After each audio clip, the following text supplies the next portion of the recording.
पावन बनना है तो पूरा बेगर बनो, देह सहित सब संबंधों को भूलो और मुझे याद करो, तब पावन बनेंगे। अब तुम इन आँखों से जो कुछ देखते हो यह सब विनाश होना है, इसलिए धन संपत्ति वैभव आदि सब भूल बेगर बनो। ऐसे बेगर ही प्रिंस बनते हैं। मीठे मीठे रूहानी बच्चों की रूहानी बाप समझा रहे हैं। बच्चे यह तो अच्छी रीति समझते हैं कि शुरू में आत्माएं सब पवित्र थी, हम ही पावन थे। पतित और पावन यह आत्मा के लिए ही कहा जाता है। आत्मा पावन है तो सुख है। बुद्धि में आता है कि हम पावन बनेंगे तो पावन दुनिया के मालिक बनेंगे। अब बाबा हमें समझा रहे हैं और हम भी समझ चुके हैं, बच्चे भी, कि शुरू में हम सभी आत्माएं पवित्र थी, क्योंकि सत्युग में थी, सर्वगुण संपन्न थी, तो हम पावन थे, तो पावन दुनिया में थे, पावन आत्माएं थी, पवित्र थी। तो अब हमारी बुद्धि ये समझ चुकी है कि अगर हम पवित्र बनेंगे तभी हम पावन दुनिया, उस पवित्र दुनिया सत्युग में जाएंगे और उस दुनिया के मालिक बनेंगे। इसके लिए ही पुरुषार्थ करते हैं। 5000 वर्ष पहले पावन दुनिया थी, उसमें आधा कल्प तुम पावन थे, बाकी रहा आधा कल्प। यह बातें और कोई समझ नहीं सकते। तुम जानते हो, पतित और पावन, सुख और दुख, दिन और रात आधा आधा है। जो अच्छे समझदार हैं, जिन्होंने बहुत भक्ति की है, वही अच्छी रीति समझेंगे। तो 5000 वर्ष पहले ये दुनिया पावन थी, लेकिन जैसे ही ये दुनिया पावन से हम आत्माएं पतित बनती गई, तो आधा कल्प तो हम आत्माएं पावन थे, क्योंकि सतयुग और त्रेता में तो सभी आत्माएं पावन थी, सर्वगुण संपन्न थी, और बाकी रहा आधा कल्प। तो द्वापर से जैसे आत्माएं नीचे आती गई जन्म पुनः जन्म के चक्र में, तो उनमें विकारों की प्रवेशता हो गई। तो जिस तरह से पतित से पावन, सुख और दुख, दिन और रात आधा आधा है, वैसे ही हम आत्माएं भी आधा कल्प में पावन थी और बाकी आधा कल्प से पतित बन गई। तो जिन्होंने बहुत अच्छी भक्ति की है, वही इस ज्ञान को भी अच्छी रीति समझेंगे। बाप कहते हैं, मीठे बच्चों, तुम पावन थे, नई दुनिया में सिर्फ तुम ही थे, बाकी जो इतने सब है वह शांति धाम में थे।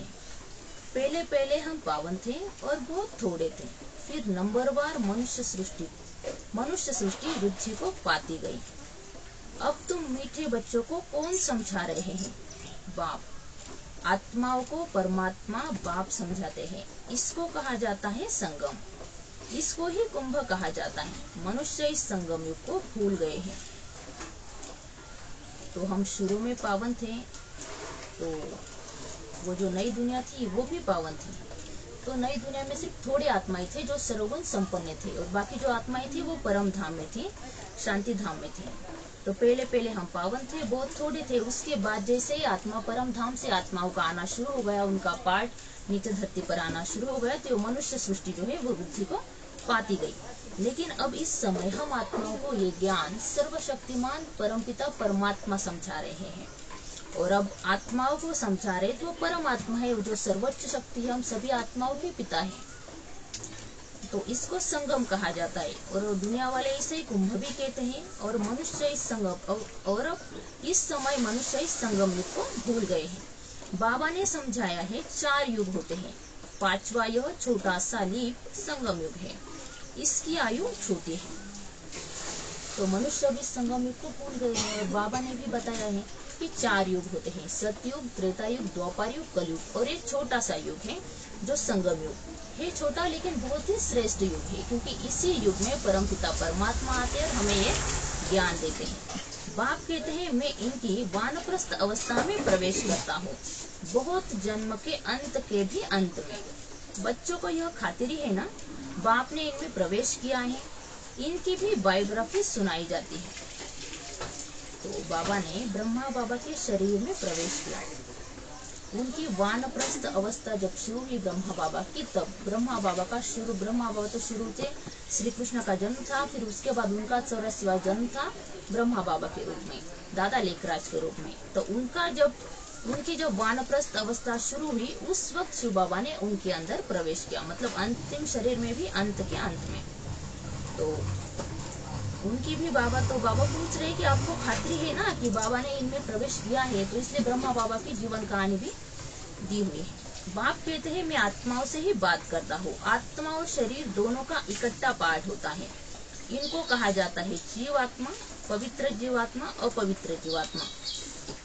तो बाबा हम आत्माओं से बात करते हैं और आत्मा और शरीर दोनों का इकट्ठा पार्ट है, क्योंकि शरीर के बिना आत्मा कुछ कर नहीं सकती और आत्मा के बिना शरीर कुछ कर नहीं सकता। तो इसे जीवात्मा कहते हैं। जब आत्मा पवित्र होती है तो पवित्र जीवात्मा, और जब आत्मा अपवित्र होती है तो अपवित्र जीवात्मा कहलाते हैं। तुम बच्चों की बुद्धि में है कि सतयुग में बहुत थोड़े देवी देवता होते हैं। फिर अपने लिए भी कहेंगे हम जीवात्मा जो सतयुग में पावन थी, वह फिर 84 जन्मों के बाद पतित बने हैं। पतित से पावन, पावन से पतित, यह चक्र फिरता ही रहता है। याद भी उस पतित पावन बाप को करते हैं। तो हर 5000 वर्ष बाद बाबा एक ही बार आते हैं, आकर स्वर्ग की स्थापना करते हैं। तो सतयुग में हम बहुत थोड़ी आत्माएं थी, जो आत्माएं थी पावन आत्माएं थी, लेकिन 84 जन्मों के बाद पावन से हम आत्माएं पतित बन गई। और पतित से पावन, पावन से पतित, ये चक्र तो फिरता रहता है, क्योंकि ड्रामा अविनाशी है। तो इस ड्रामा में बाबा से 5000 वर्ष के बाद एक ही बार इस युग में आते हैं, इस ड्रामा में, इस कल्प में आते हैं और इस दुनिया को स्वर्ग बनाते हैं। जरूर वही पुरानी दुनिया को नया बनाएंगे। फिर नए को पुराना कौन बनाता है? रावण, क्योंकि रावण ही देह अभिमानी बनाते हैं। तो भगवान तो सिर्फ एक ही है, वही इस पुरानी दुनिया को नई दुनिया बनाते हैं। लेकिन फिर अगर बाबा नई दुनिया बनाते हैं तो फिर इस नई दुनिया को पुरानी दुनिया कौन बनाते हैं? तो वो है रावण, हमारे 5 विकार जो हमें देही अभिमानी बनाते हैं। जब हम अपने शरीर भान में आते हैं तो हमसे कुछ ना कुछ विकर्म होते रहते हैं। दुश्मन को जलाया जाता है, मित्र को नहीं जलाया जाता। सर्व का मित्र एक ही बाप है, जो सर्व की सद्गति करते हैं। उनको सब याद करते हैं, क्योंकि वह है ही सबको सुख देने वाला। तो जरूर दुख देने वाला भी कोई होगा, वह है 5 विकारों रूपी रावण। आधा कल्प राम राज्य, आधा कल्प रावण राज्य। तो दुश्मन को जलाते हैं, मित्र को तो नहीं जलाते। तो हम सभी आत्माओं का अगर कोई मित्र है तो वो है परमपिता परमात्मा, जो कि सभी की सद्गति करते हैं। और दुनिया में भी कहते हैं कि अगर किसी से हमारा ज्यादा अगर गहरा संबंध होता है तो होता है दोस्ती का संबंध। अगर हम अपने माता पिता से भी कुछ ऐसी बात नहीं कह पाते, लेकिन वो हम दिल खुश होकर, मतलब अपने दोस्त के साथ हम सब कुछ शेयर कर सकते हैं। परमपिता परमात्मा भी है, हम अलग अलग संबंध से उससे संबंध भी बनाते हैं, लेकिन मित्र का जो संबंध है वो सबसे खास है, और वो है भी हम सभी आत्माओं का दोस्त। तो वो सबको सुख देने वाला है। अगर बाबा सबको सुख देने वाला है, अगर भगवान है, तो फिर दुख देने वाला भी कोई होगा।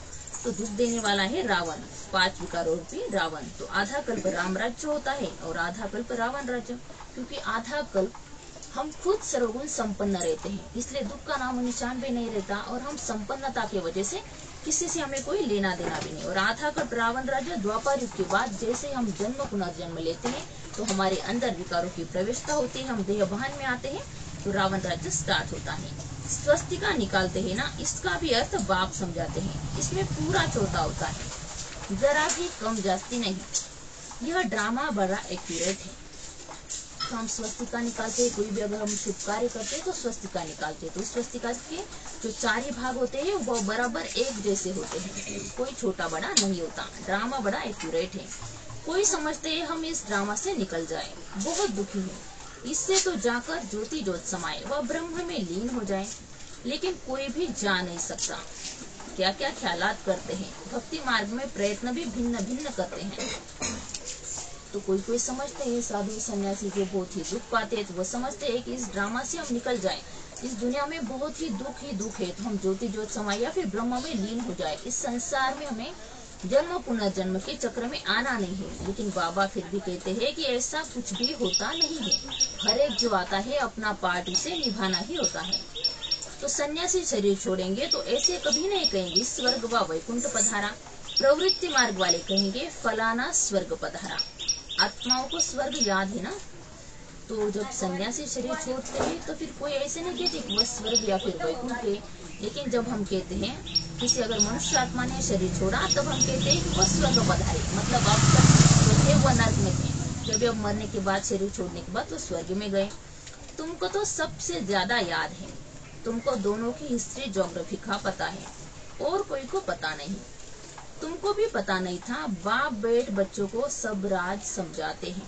ये जो ज्ञान बाबा ने हमें दिया है, मनुष्य सृष्टि का ज्ञान दिया है, सृष्टि चक्र का ज्ञान दिया है, हमारे आत्मा होने का ज्ञान दिया है, तो ये सारा नॉलेज बाबा ने हमें दिया है, तभी हमें इस नॉलेज का पता है। यह मनुष्य सृष्टि रूपी वृक्ष है। वृक्ष का जरूर बीज भी होना चाहिए। अगर कोई वृक्ष होता है तो उस वृक्ष का बीज भी तो कोई होना चाहिए।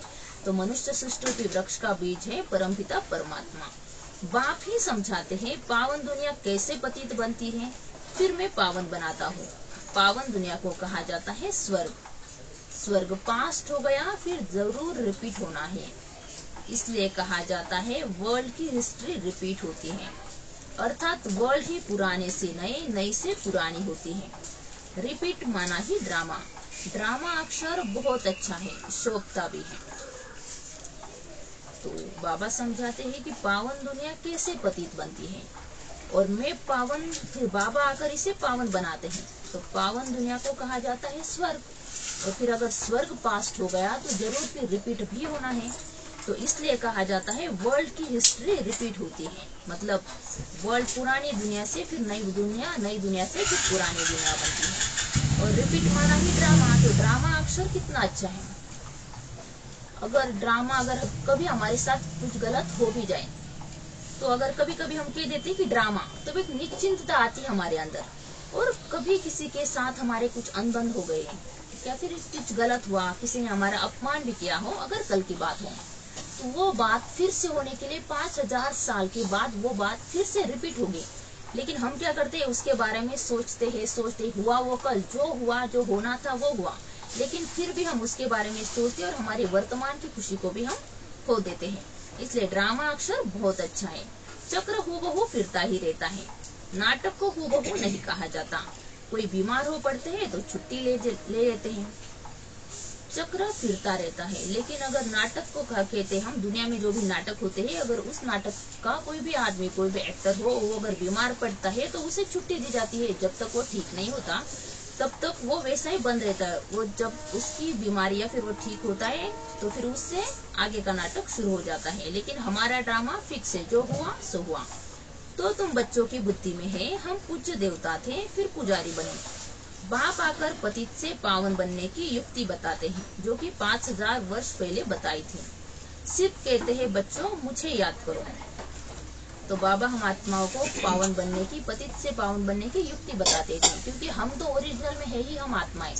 लेकिन देह अभिमान शरीर, जैसे ही हम जन्म पुनर्जन्म के चक्र में आते हैं, अपने आप को शरीर समझते हैं। लेकिन बाबा ने आकर हमें फिर से आत्मा का ज्ञान दिया है और फिर से हमें युक्ति बताते हैं कि बच्चों तुम मुझे याद करो। तो बाप पहले पहले तुमको आत्म अभिमानी बनाते हैं। पहले पहले यह पाठ देते हैं, बच्चे अपने को आत्मा समझो, बाप को याद करो। तो बाबा हमें कहते हैं कि तुम आत्माभिमानी बनाते भी है कि तुम एक आत्मा हो। शरीर में पहले हमें आत्मा की पूरी नॉलेज देते हैं।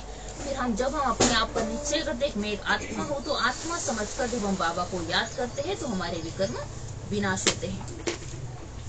इतना तुमको याद कराता हूँ, तुम फिर भी भूल जाते हो।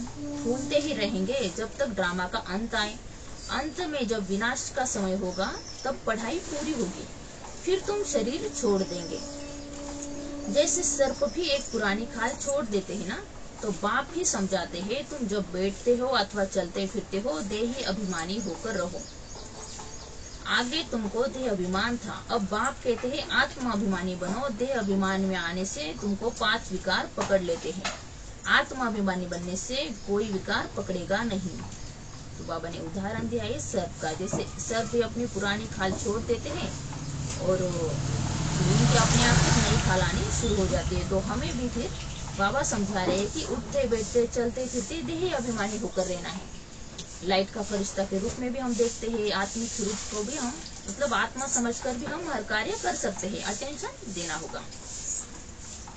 तो अब पहले हमें देह अभिमान बहुत था, लेकिन जैसे ही बाबा आए, बाबा ने हमें आत्मा अभिमानी बनाया, आत्मा की नॉलेज दिया, तो हम अपने आप को आत्मा समझते हैं। थोड़ी देर के लिए सही, लेकिन हम 5 विकारों को अपने से दूर रखते हैं, उन पर विजय पा ही लेते हैं।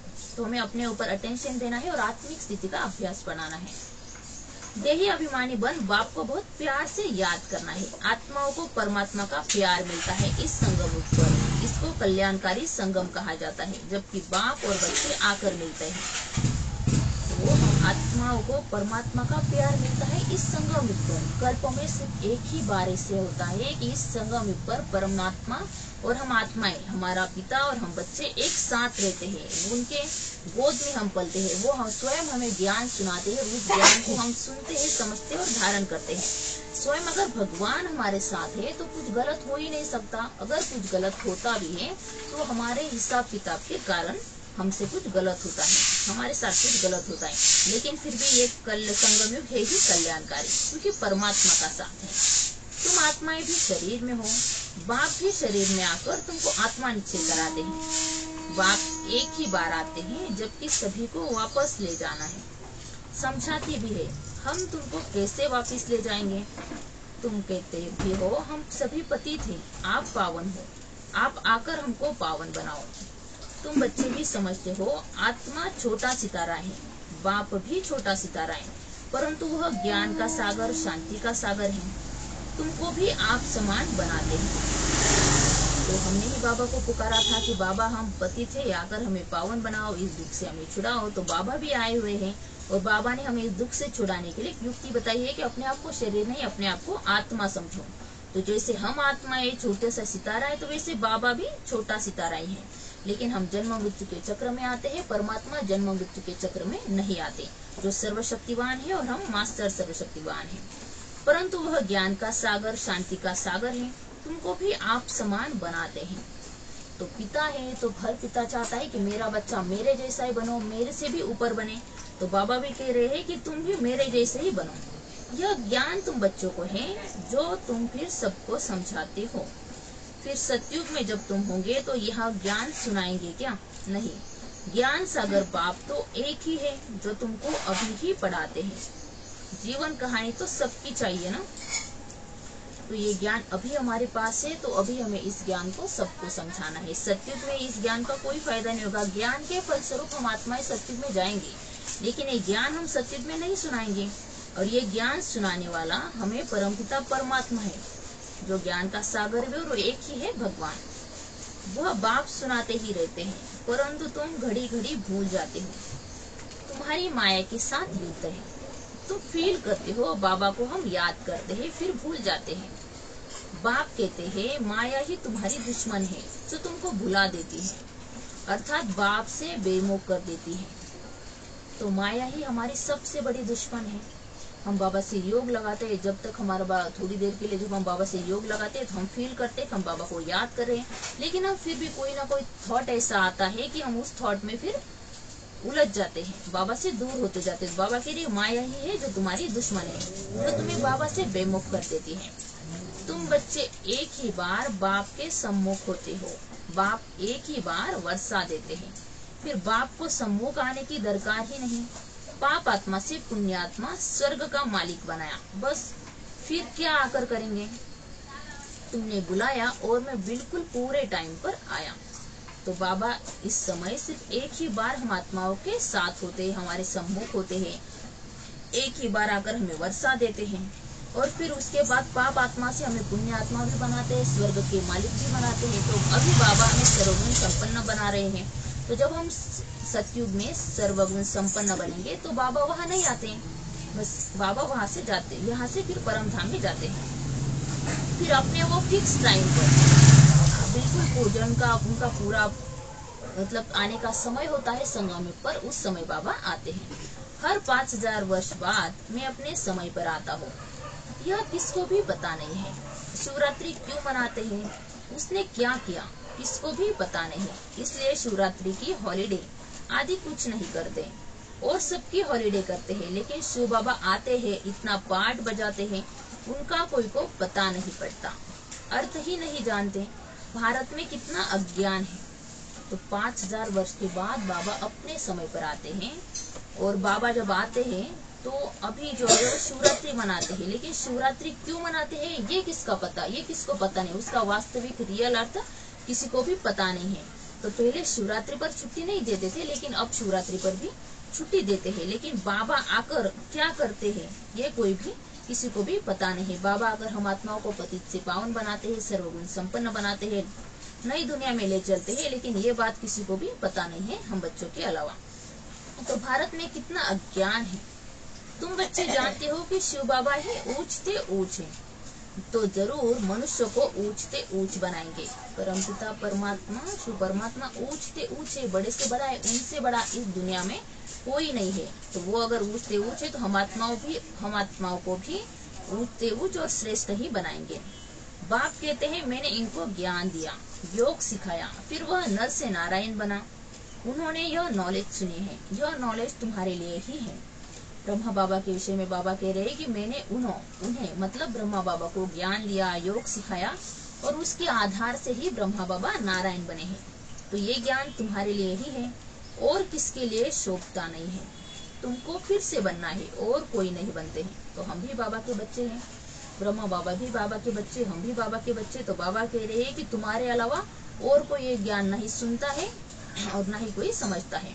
यह है नर से नारायण बनने की कथा। तो बाबा हमें जो भी ज्ञान सुना रहे हैं तो ये ज्ञान है नर से नारायण बनने की कथा। इस ज्ञान के आधार से ही हम आत्माएं सत्युग में जाएंगे और वहां पर अपना पद पाएंगे। जिन्होंने और धर्म स्थापन किए सब पुनर्जन्म लेते लेते तमो प्रधान बने हैं, फिर उन सबको सतो प्रधान बनना है, उस पद के अनुसार फिर रिपीट करना है। तो जिन्होंने जो धर्म स्थापन किए हुए हैं वो अभी इसी समय इसी दुनिया में पुनर्जन्म लेते लेते तमो प्रधान बन चुके हैं। तो उन सबको अभी फिर से सतो प्रधान बनना है और उनके पद के अनुसार फिर रिपीट करना है। उच्च पाठधारी बनने के लिए तुम कितना पुरुषार्थ कर रहे हो? कौन पुरुषार्थ करा रहे हैं? बाबा। तुम ऊंच बन जाते हो फिर कभी याद भी नहीं करते हो, स्वर्ग में थोड़े ही याद करेंगे। ऊंच से ऊंच बाप है, फिर बनाते भी ऊंच है। परमपिता परमात्मा हमें ऊंच बनाते हैं, श्रेष्ठ बनाते हैं, और उस श्रेष्ठ पाठधारी बनने के लिए हम आत्माएं भी पुरुषार्थ कर रहे हैं। लेकिन हमसे पुरुषार्थ कौन करा रहे हैं? परमपिता परमात्मा। नारायण से पहले तो श्री कृष्ण है, फिर तुम ऐसे क्यों कहते हो कि नर से नारायण बने? क्यों नहीं कहते हो नर से कृष्ण बने? पहले नारायण थोड़े ही बनेंगे, पहले तो प्रिंस श्री कृष्ण बनेंगे ना। बच्चा तो फूल होता है, वो तो फिर भी युगल बन जाते हैं। महिमा ब्रह्मचारी की होती है, छोटे बच्चे को सतो प्रधान कहा जाता है। तुम बच्चों को ख्याल में आना चाहिए हम पहले जरूर प्रिंस बनेंगे। गाया भी जाता है बेगर टू प्रिंस। तो बाबा कह रहे हैं कि तुम ऐसे क्यों कहते हो कि नर से नारायण बनेंगे? पहले जब तुम परमधाम से नीचे आएंगे तो पहले तुम श्री कृष्ण बनेंगे, पहले हम प्रिंसेस बनेंगे, उसके बाद नारायण बनेंगे। तो पहले हम प्रिंस बनेंगे, उसके बाद नर से नारायण बनेंगे। बेगर किसको कहा जाता है? आत्मा को ही शरीर के साथ बेगर व साहूकार कहते हैं। इस समय तुम जानते हो सभी बेगर्स बन जाते हैं, सब खत्म हो जाते हैं। बेगर्स माना कंगाल, लेकिन बाबा ये जो शब्द है आत्मा, बाबा आत्मा का नॉलेज सुनाते हैं। हम आत्मा के बारे में कह रहे कि अभी आत्मा बिल्कुल कंगाल हो चुके हैं, गुण रहित बन चुकी है आत्मा। आत्मा के अंदर कोई गुण नहीं है। तो आत्मा को ही शरीर के साथ बेगर व साहूकार कहते हैं। आत्मा जब पवित्र होती है, शुद्ध होती है, सात्विक होती है सत्युग में, तो वो साहूकार कहलाती है। लेकिन आत्मा जब अपवित्र बन जाती है, विकारों में जाती है, विकारों की प्रवेशता उसके अंदर हो जाती है, तो वो बेगर बन जाती है। तो अभी इस वक्त हम सभी आत्माएं बेगर बन चुके हैं। तुमको इस समय ही बेगर बनना है, शरीर सहित। हमारे पास जो कुछ भी है सब कुछ परमपिता परमात्मा का। पाई पैसे जो कुछ है खत्म हो जाएंगे। आत्मा को बेगर बनना है, सब कुछ छोड़ना है, फिर प्रिंस बनना है। तुम जानते हो धन दौलत आदि सब छोड़कर बेगर बन हम घर चले जाएंगे, फिर नई दुनिया में प्रिंस बनकर आएंगे। हमारे आंखों से हम जो कोई भी चीज देखते हैं वो सब कुछ नष्ट होने वाली है, क्योंकि जो शरीर हमारा है, जिस आत्मा हमारे आत्मा जो शरीर धारण किया हुआ है, वो शरीर भी अगर खत्म हो सकता है तो जिस चीज को हम देख रहे हैं वो भी तो सभी विनाशी है, वो भी खत्म होने वाली है। तो अभी हमारे पास चाहे कितनी भी धन दौलत क्यों न हो, लेकिन हम सभी को ये सब कुछ छोड़कर बेगर बनना है। अगर अभी हम बेगर बनेंगे, अपना तन मन धन सब कुछ अगर हम अभी परमात्मा को दे देंगे तो हम फिर प्रिंस बनेंगे। जो कुछ भी है सब कुछ छोड़ना है, यह पुरानी चीज कोई काम की नहीं है। आत्मा पवित्र हो जाएगी, फिर यहाँ आएगी पाठ बजाने कल्प पहले मिसल। तो जब हमारी आत्मा पवित्र हो जाएगी फिर हम यहाँ आएंगे, फिर से पाठ बजाएंगे, कल्प पहले जैसे आए थे वैसे ही। जितना जितना तुम धारण करेंगे उतना ऊंच पद मिलेगा। भल इस समय किसी के पास 5 करोड़ है, सब खत्म हो जाएंगे, हम फिर से अपनी नई दुनिया में जाते हैं। यहाँ तुम आए हो नई दुनिया में जाने के लिए, और कोई सत्संग नहीं जिसमें कोई समझे कि हम नई दुनिया के लिए पढ़ रहे हैं। तुम बच्चों की बुद्धि में है, बाबा हमको पहले बेगर बनाकर फिर प्रिंस बनाते हैं। तो चाहे अभी किसी के पास कितनी भी धन दौलत क्यों ना हो, लेकिन सभी धन दौलत इस दुनिया के साथ साथ यही खत्म हो जानी है। हम फिर से अपनी नई दुनिया में जाते हैं। तो नई दुनिया में जाने के लिए हम आत्मा यहाँ पर अभी पुरुषार्थ कर रहे हैं, और इस सत्संग को छोड़कर और कोई सत्संग नहीं। बाबा के ज्ञान के अलावा इस दुनिया में और कोई ऐसा सत्संग नहीं है जो हमें मनुष्य से देवता बनाए। तो अभी हमारी बुद्धि में है कि अभी हम बेगर बनकर, बाबा अभी हमें बेगर बनाकर फिर प्रिंस बना रहे हैं। देह के सब संबंध छोड़े तो बेगर ठहराना कुछ भी है नहीं। अगर देह के सभी संबंध अगर हमने छोड़े, शरीर से अगर हमारा कोई रिश्ता नहीं, और अगर शरीर से रिश्ता नहीं है तो शरीर के संबंध में जो भी रिश्तेदार है, जो भी संबंध में आते, अगर उनसे हमारा कोई भी रिश्ता नहीं तो हम बेगर ही हुए। अभी भारत में कुछ भी नहीं है। भारत अभी बेगर इनसॉल्वेंट है, फिर सॉल्वेंट होगा। कौन बनते हैं? आत्मा शरीर द्वारा बनती है। अभी राजा रानी भी है नहीं, वो अभी इंसॉल्वेंट है। राजा रानी का ताज भी नहीं है, न वह ताज है न रत्न जड़ित ताज है। अंधेरी नगरी है, सर्वव्यापी कह देते हैं। गोया सब में भगवान है, सब एक समान है। कुत्ते बिल्ली सब में है, इसको कहा जाता है अंधेरी नगरी चौपट राजा। तुम ब्राह्मणों की रात थी। तो शुरू में हमारा भारत बहुत ही धनवान था, संपत्ति थी, सर्वगुण संपन्न था, लेकिन अभी वो कुछ भी नहीं है। अभी आत्मा ही पवित्र नहीं है, आत्मा ही कंगाल बन चुके हैं। तो अभी राजा रानी भी नहीं है। तो राजा रानी नहीं है तो न वह रत्न जड़ित ताज है, ना ही पीढ़ी का ताज है। और फिर दुनिया वाले भी भगवान को अनेक रूपों में, दुनिया वाले ने भगवान को बांट दिया है। कहते कि भगवान सर्वव्यापी है, लेकिन भगवान सिर्फ एक ही है। दुनिया वाले कहते कि कुत्ते बिल्ली सब में भगवान है, क्योंकि सही ज्ञान उनके पास नहीं है। हमारे पास भी नहीं था, लेकिन बाबा ने आकर हमें ज्ञान दिया है। अब समझते हो ज्ञान दिन आ रहा है। सत्युग में सभी जागती ज्योत है। अभी दिवा बिल्कुल डल हो गया है। भारत में ही दिवा जगाने की रस्म है, और कोई थोड़े ही दिवा जगाते हैं। तो सत्युग में तो ज्योति जगाने की जरूरत ही नहीं है, लेकिन अभी भारत में अगर कोई शरीर छोड़ते हैं तो हम दिया जलाते हैं। जब वो शरीर छोड़ता है तो कुछ दिन हम दिया जलाते हैं। तो बाबा कह रहे कि ये रस्म सिर्फ भारत में ही, बाकी विदेशों में और कहाँ ये रस्म है नहीं। तुम्हारी जोत उठाई हुई है। सतो प्रधान विश्व के मालिक थे, बहुत ताकत कम होते होते अभी कुछ ताकत ही नहीं रही। फिर बाप आए हैं तुमको ताकत देने, बैटरी भरती है। आत्मा को परमात्मा बाप की याद रहने से बैटरी भरती है। तो जो हम सतो प्रधान थे, विश्व के मालिक थे, तो हमारे अंदर ताकत बहुत ज्यादा थी, क्योंकि आत्मा सर्वगुणों से संपन्न थी। आत्मा 100% चार्ज थी। लेकिन जैसे ही हमने जन्म पुनर्जन्म के चक्र में हम आत्माएं आती गई, तो हमारी बैटरी जो चार्ज थी वो कम होती गई, और अभी हमारी ताकत बिल्कुल कम हो गई है। लेकिन अभी परमात्मा आए हुए हैं, बाबा हमें ज्ञान सुना रहे हैं, और हम आत्मा समझकर परमात्मा को याद करते हैं, तो हमारी बैटरी फिर से फुल हो रही है। अच्छा, मीठे मीठे सिकिलदे बच्चों प्रति माता पिता बाप दादा का याद प्यार और गुड मॉर्निंग। रूहानी बाप की रूहानी बच्चों को नमस्ते। हम रूहानी बच्चों रूहानी बाप दादा को याद प्यार, गुड मॉर्निंग, नमस्ते, शुक्रिया बाबा।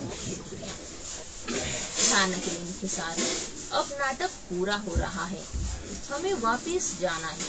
इसलिए आत्मा को बाप की याद से सतो प्रधान पावन जरूर बनाना है। बाप समान ज्ञान का सागर, शांति का सागर अभी भी बनना है। तो अभी नाटक पूरा हो रहा है, हमें फिर से वापस अपनी दुनिया, अपने घर परम धाम में वापस जाना है। तो आत्मा को अभी बाप की याद से सतो प्रधान, पावन और पवित्र बनना है, क्योंकि परम पिता परमात्मा ज्ञान का सागर है, शांति का सागर है, और जो उसमें है वो हमें है ही है। इस देह से भी पूरा बेगर बनने के लिए बुद्धि में रहे, इन आंखों से जो कुछ भी देखते हैं यह सब खत्म हो जाना है। हमें बेगर से प्रिंस बनना है। हमारी पढ़ाई है ही नई दुनिया के लिए। तो इस देह से पूरा बेगर बनने के लिए हमें ध्यान में रखना है, हमारी बुद्धि में ये रहे कि इन आंखों से हम जो कुछ भी देख रहे हैं वो सब कुछ विनाश खत्म हो जाने वाला है। वरदान है, चमत्कार दिखाने के बजाय अविनाशी भाग्य का चमकता हुआ सितारा बनाने वाले सिद्धि स्वरूप भव। आजकल जो अल्पकाल की सिद्धि वाले हैं वह लास्ट में ऊपर से आने के कारण सतोप्रधान स्टेज के प्रमाण पवित्रता के फलस्वरूप अल्पकाल के चमत्कार दिखाते हैं, लेकिन वह सिद्धि सदाकाल नहीं रहती है, क्योंकि थोड़े समय में ही सतो रजो तमो तीनों स्टेज से पार करते हैं, तीनों स्टेज से पास करते हैं। हम देखते हैं अभी कि कोई कोई आत्मा ऐसे है कि उनका प्रभाव बहुत ज्यादा है, तो वो जो आत्मा है वो अभी परम धाम से फ्रेश हुई आत्मा जो नीचे आई हुई है, इसलिए उसका प्रभाव बहुत ज्यादा है। लेकिन हर एक कोई भी आत्मा उसकी 4 स्टेजेस होती है, सतो प्रधान, सतो रजो तमो। तो जब वो शुरू में यहाँ आती है इस दुनिया में तो वो सतो प्रधान अवस्था में रहती है अपनी पवित्रता के फलस्वरूप, लेकिन जैसे ही वो अपने स्टेजेस से गुजरती है सतो रजो तमो में, तो उसका वो प्रभाव निकलना भी बंद हो जाता है। आप पवित्र आत्माएं सदा सिद्धि स्वरूप है, चमत्कार दिखाने के बजाय चमकती हुई ज्योति स्वरूप बनाने वाले हैं। तो हम पवित्र आत्माएं बाबा के बच्चे सिद्धि स्वरूप है, हम चमत्कार दिखाने के बजाय चमकती हुई ज्योति स्वरूप बनाने वाले हैं। तो हम चमत्कार नहीं दिखाते, लेकिन आत्मा का असली वास्तविक अर्थ क्या है ये हम उन्हें बताकर उनका जीवन बनाते हैं। अविनाशी भाग्य का चमकता हुआ सितारा बनाने वाले हैं, इसलिए सब आपके पास ही अंजलि लेने आएंगे। बाबा ने जो ज्ञान हमें दिया है अविनाशी भाग्य जिससे हम बना रहे हैं, तो वही ज्ञान हम उनको भी देंगे, तो अंत में वो हमारे पास आएंगे। स्लोगन है, बेहद की वैराग्य वृत्ति का वायुमंडल हो तो सहयोगी सहयोगी बन जाएंगे। अगर हमारी वैराग्य वृत्ति बेहद की होगी और वृत्ति से वायुमंडल हो, वृत्ति से वायुमंडल बनता है, तो उससे फिर जो सहयोगी है वो भी सहयोगी बन जाएंगे। अच्छा, ओम शांति।